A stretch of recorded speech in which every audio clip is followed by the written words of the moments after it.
Terima kasih teman-teman. Kami ini masyarakat yang peduli ya terhadap pemberantasan tindak pidana korupsi, koalisi besar. Ini ada teman dari LBH Muhammadiyah dan saya susah menyebutkan satu persatu, tapi yang penting kalian bisa lihat di sini.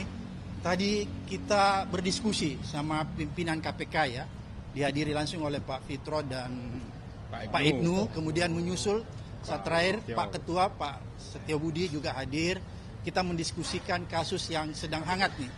Dan kebetulan kita membawa laporannya juga yang sudah dibuat oleh teman-teman koalisi, yaitu dugaan korupsi ya yang terjadi di proyeknya ya, saya katakan di proyek strategis nasional PIK 2. Jadi kita ingin KPK lebih konsentrasi ya, menelisik, melakukan investigasi terhadap proyek strategis nasional, karena kita melihat di dalamnya bahwa kuat dugaan telah terjadi tindak pidana korupsi di dalam penetapannya sebagai proyek strategis nasional. Karena KPK punya kewenangan untuk melakukan pemeriksaan terhadap penyelenggara negara, baik yang ada di tingkat daerah maupun yang ada di tingkat pusat.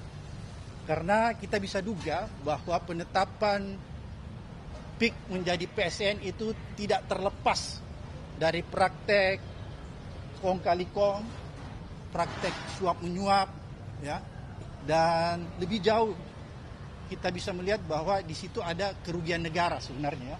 Pasal 2 kerugian negara. Oleh karena itu ini menjadi kewenangan KPK dan kita sudah sampaikan langsung kepada pimpinan KPK.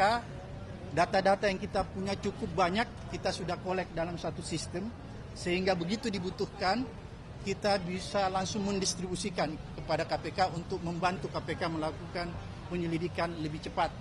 Tapi kami yakin juga bahwa KPK juga pasti punya data yang cukup untuk melakukan yang namanya full bucket. Karena di sini ada beberapa teman-teman, mungkin nanti yang lainnya bisa lebih menyempurnakan apa yang kita diskusikan di dalam. Yang jelas kita melaporkan proyeknya ya, proyek strategis nasionalnya.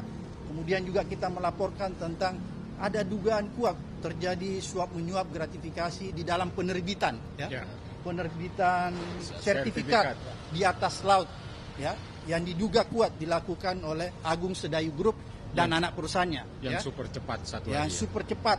Oleh karena itu kita meminta supaya KPK tidak usah khawatir memanggil orang yang merasa dirinya kuat selama ini, yaitu Aguan.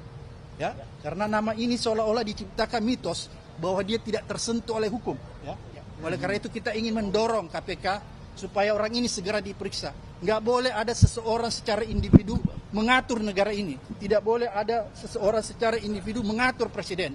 Oleh karena itu tegas sikap kita semua bahwa kita meminta KPK untuk segera melakukan penyelidikan, investigasi lebih cepat terhadap kasus proyek strategis nasional dan yang berkaitan dengan proyek-proyek strategis nasional yang ada di PIK 2. Karena ini merupakan gunung es. Saya pikir untuk sementara itu. Ada aguan yang diadukan, apakah pihak lain yang diadukan juga? Karena KPK mempunyai kewenangan untuk melakukan penyidikan terhadap penyelenggara negara sesuai dengan undang-undang, maka selain penyelenggara negara, pihak swasta juga aguan bisa diperiksa. Penyelenggara negara itu siapa? Mulai dari kementerian sampai aparat tingkat bawah, kabupaten, provinsi, maupun sampai yang paling di atas. Jadi semua kita minta diperiksa.